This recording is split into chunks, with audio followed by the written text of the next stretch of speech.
Welcome back. Rafi গল্প season 3 part 6 নিয়ে আসা পড়ছি। তো বেশি কথা না কয়ে ভিডিও শুরু করা যাক।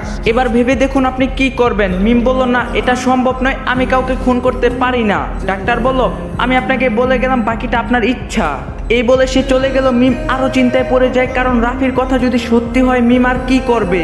পরে সে এটা নিয়ে ভাবতে থাকে। এদিকে রাফির বড় ভাই দেশে ফিরে এসেছে, আর সে দেশে আসার পর রোদেলার বাড়িতে আসলে রোদেলা এক সময় তাকে বলে ওঠে, আচ্ছা সত্যি করে একটা কথা বলো তো, তোমার কি কোনো ভাই বোন আছে?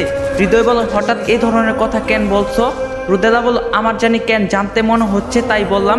হৃদয় বলো না আমার কোনো ভাই বোন নেই, কিন্তু এমন প্রশ্ন তোমার মাথায় হঠাৎ কেন এলো? রোদেলা বলো আসলে তোমার মা সেই দিন এসে বলল তার নাকি আরেকজন ছেলের কথা মনে পড়ে গেল, আর আমারও তখন মনে পড়লো তুমিও বিয়ের আগে আমাকে বলছিলে তোমার একজন ছোট ভাই আছে, তাই বললাম।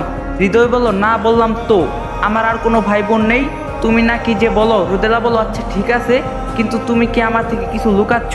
হৃদয় বলো তোমার থেকে আবার কি লুকাবো আমি? তারপর এ নিয়ে রোদেলা আর কোনো কথা বলে না। এদিকে রাফি তার কাজ অনুযায়ী আজ রাতে ঢাকা যাওয়ার কথা, তাই সে হৃদিকে হাসপাতালে দেখতে যাওয়ার জন্য যায়। এদিকে মিমো রাফির কথাটা নিয়ে একবারে একদম বেশি চিন্তায় পড়ে যায়, কারণ তার কথা যদি সত্যি হয় তখন সে কি করবে। আর সে রাফিকে অনেক ভালোবাসে, তাই সে সিদ্ধান্ত নেয় যে দরকার হলে রাফিকে পাওয়ার জন্য সে হৃদিকে মেরে ফেলবে। এজন্য মিম অনেক সাবধানে হৃদির সেখানে যায়, আর সে দেখতে পারে যে সত্যি হৃদির কোনো জ্ঞান নেই। এই সুযোগে যদি মিম তাকে মেরে ফেলে তাহলে কেউই কিছু বুঝতে পারবে না। তাই মিম যখনই হৃদির কাছে গিয়ে তাকে মেরে ফেলতে যাবে তখনই সেখানে রাফি চলে আসে আর মিমকে ডেকে বলে, যা শুনে মিমও ভয় পেয়ে যায়। রাফি বলে আপনি এখানে কি করছেন? মিম বলো কোথায়, কিছু না তো। রাফি বলো তাহলে এই সময় এখানে কেন? মিম বলো কেন আবার? আমি তাকে দেখতে আসলাম সে এখন সুস্থ হলো কিনা। রাফি বলল কিন্তু আপনি তো এখানে ছিলেন না, অন্য একজন ডাক্তার হৃদিকে চিকিৎসা করছিল, তাহলে আপনি কি করছেন এখানে? মিম বলল ও তাহলে ওর নাম হৃদি। রাফি বলল তা আপনার জেনে কি? আমি আপনাকে বলছি না আমার সাথে আপনার কোনো সম্পর্ক নেই। মিম বলল কিন্তু আমি যে তোমাকে ভালোবাসি, তোমায় ছাড়া বাঁচবো না। রাফি বলল তা তো আপনি এর আগেও বলছিলেন, কিন্তু তার প্রতিদান তো ভালো করেই দিলেন। মিম বলল আমি সত্যিই তোমাকে অনেক ভালোবাসি, আর তোমার আর আমার মাঝে যে আসবে আমি তাকে দরকার হলে মেরে ফেলবো। রাফি অবাক হয়ে বলল মেরে ফেলবেন মানে? মিম বলল মেরে ফেলবো মানে তুমি আমাকে যদি ভালো না বাসো তাহলে আমি এই হৃদিকে মেরেই ফেলবো। রাফি বলল আপনি এসব কি বলছেন? একজন ডাক্তার হয়ে আপনি একজন মানুষকে মেরে ফেলার কথা চিন্তা করলেন কিভাবে? মিম বলল কেন, আমি আমার ভালোবাসা না পেলে সে কেন পাবে? রাফি বলল প্লিজ মিম আপনি বোঝার চেষ্টা করুন, আমার আপনার সাথে যায় না, আর আপনার তো মাসুদের সাথে বিয়ে হওয়ার কথা ছিল, প্লিজ এমন পাগলামি করিয়েন না। তখন মিম বলল আমি এত কিছু শুনতে চাই না, তুমি আমার সাথে মিথ্যা ভালোবাসার নাটক করছো, আর এখন তুমি আমাকে ছেড়ে অন্য একজনকে বিয়ে করছো, আর আমি তা মেনে নিব? তখন রাফি বলল আমি আপনাকে একসময় সত্যিই ভালোবাসতাম, আর আমি আপনাকে মিথ্যা বলছিলাম যে হৃদি আমার স্ত্রী, কারণ আমি সবসময় চেয়েছিলাম আপনার কাছ থেকে দূরে থাকতে, কিন্তু আমি যেদিন আপনাকে মাসুদের সাথে খারাপ অবস্থায় দেখছি সেদিন আর নিজেকে ঠিক রাখতে পারিনি। সেদিন থেকে আপনার জন্য আমার মনে শুধু ঘৃণা জন্মে গেছে, বুঝছেন? তখন মিম বলল তোমার দুটি পায়ে পড়ি, আমার কথা বিশ্বাস করো, আমি এসব কিছু নিজের ইচ্ছায় করিনি, সে আমাকে বাধ্য করছিল এসব করতে। রাফি বলল প্লিজ আপনি আমাকে ভুলে যান, নতুনভাবে জীবনটা শুরু করুন। তখন মিম বলল এটা হতে পারে না, আমি তোমাকে নিজের জীবনের চেয়ে বেশি ভালোবেসে ফেলছি। রাফি বলল কিন্তু আমি আর আপনাকে ভালোবাসি না, আর আপনার কাছে অনুরোধ শুধু এটাই থাকবে যে আপনি প্লিজ হৃদিকে কিছু করবেন না, কারণ তার সাথে আমার কোনো সম্পর্কই নেই। এই কথা বলে রাফি সেখান থেকে চলে গেল। রাফি তারপর ঢাকায় যাওয়ার উদ্দেশ্য রওনা দিল।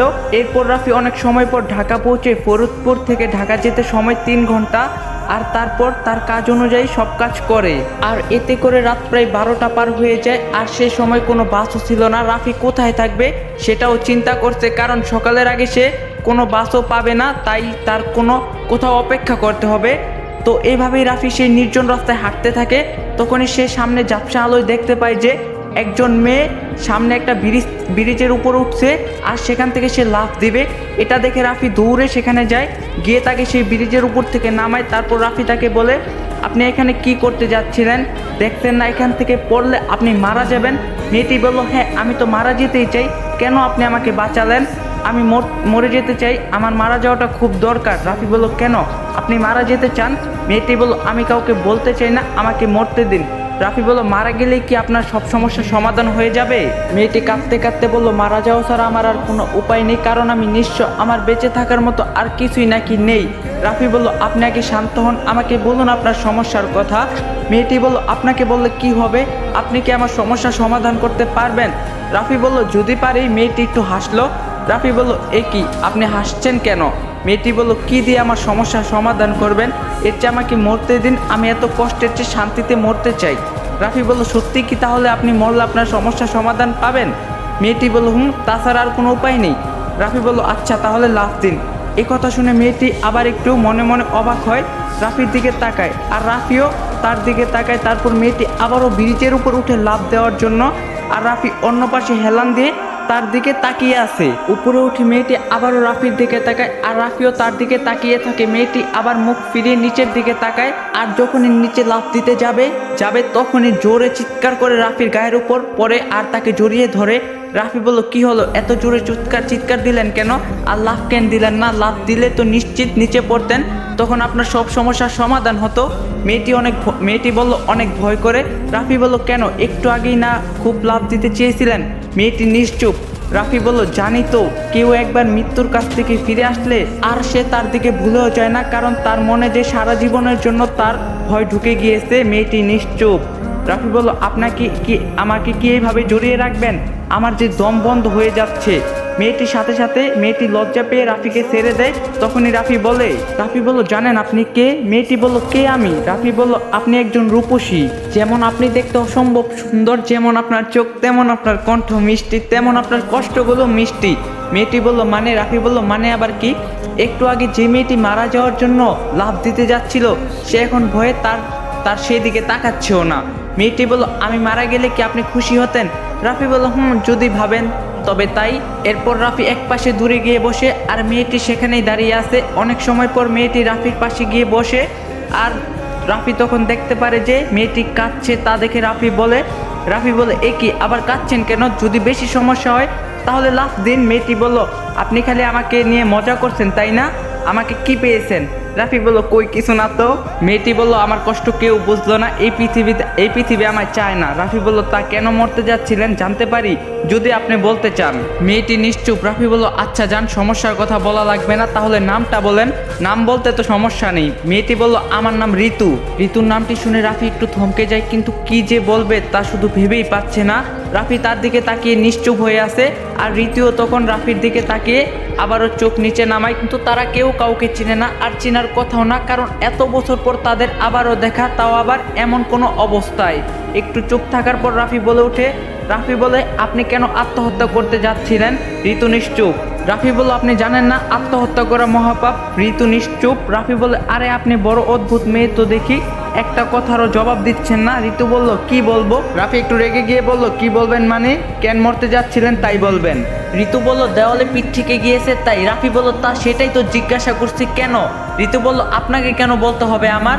রাফি বলল, বাহ, ভালোই তো, তাহলে এত সময় ধরে তাহলে বেকার এখানে থাকলাম।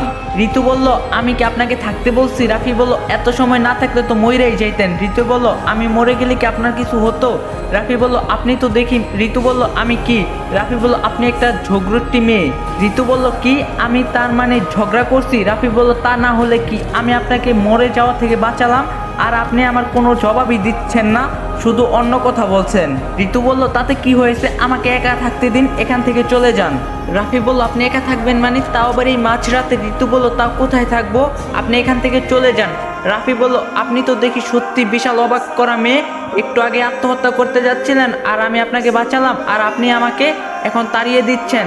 ঋতু বলল, বললাম না আমি আমাকে একা থাকতে দিন। রাফি বলল, আচ্ছা তাহলে আপনি এখানে একাই থাকেন। এই বলে রাফি সেখান থেকে সামনে চলে যায়। দেখতে দেখতে অনেকটা মাঝরাত হয়ে গেল, না হলে রাত 2টার মতো বাজবে। তারপর রাফি একটু সামনে দেখতে পেলো একটা বসার জায়গা, সেখানে গিয়ে রাফি একটু বসে থাকলো। হঠাৎ শুনতে পায় কে যেন চিৎকার করছে। তারপর রাফির সামনে তাকাতে দেখে ঋতু তার দিকে দৌড়িয়ে আসছে, আর রাফির কাছে এসেই বলল, ঋতু বলল, আমাকে বাঁচান, আমাকে বাঁচান। রাফি বলল, কেন, কি হয়েছে? ঋতু বলল, ওরা আমাকে তাড়া করছে, আমাকে পেলে ওরা। রাফি বলল, ওরা কারা, আর কি হয়েছে? ঋতু বলল, আপনি আমার কাছ থেকে চলে যাওয়ার পর কিছু ছেলে আমাকে দেখতে পায়, আর আমাকে অনেক ডিস্টার্ব করতে থাকে, আমি এখানে আসি, আমাকে বাঁচান। রাফি বলল, এবার বুঝলেন তো কেন আমি তখন বলছিলাম আমার আপনার সাথে থাকাটা দরকার, বুঝলেন না তো? ঋতু বলল আমাকে এখন বাঁচান। রাফি বলল আমার সাথে আসুন, এখানে লুকালে কেউ বুঝতে পারবে না। তারপর রাফি আর ঋতু পিছনে লুকিয়ে রাফি দেখতে পারে যে সত্যি কিছু নেশা করা ছেলে এদিকে আসছে, আর ঋতুকে না দেখতে পেয়ে আবার তারা ফিরে যায়। রাফি বলল তা এত ভয় পান, এখন ভয় কেটেছে কি? ঋতু বলল রাফি বলল তাহলে আপনি থাকেন, আমি গেলাম। ঋতু বলল গেলেন মানে? রাফি বলল তা আমি কি এখানে থাকবো? আমাকে চলে যেতে হবে, একটু পরেই তো সকাল হয়ে যাবে।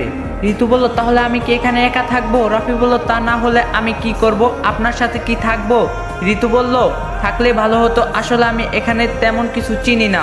রাফি বলল চিনেন না, আবার মরতেও তো চেয়েছিলেন, আপনি আসলে কি চান? ঋতু বলল আপনি কি আমাকে ছোট করছেন? রাফি বলল আপনাকে ছোট করব কেন, আর আমিও এখানে কিছুই চিনি না, একটা কাজে কাল এখানে এসেছিলাম, একটু পরে আমিও চলে যাব। ঋতু বলল আমাকে কি আপনার সাথে নিয়ে যাবেন? রাফি বলল আপনি এসব কি বলছেন, আপনি আমার সাথে যাবেন মানে?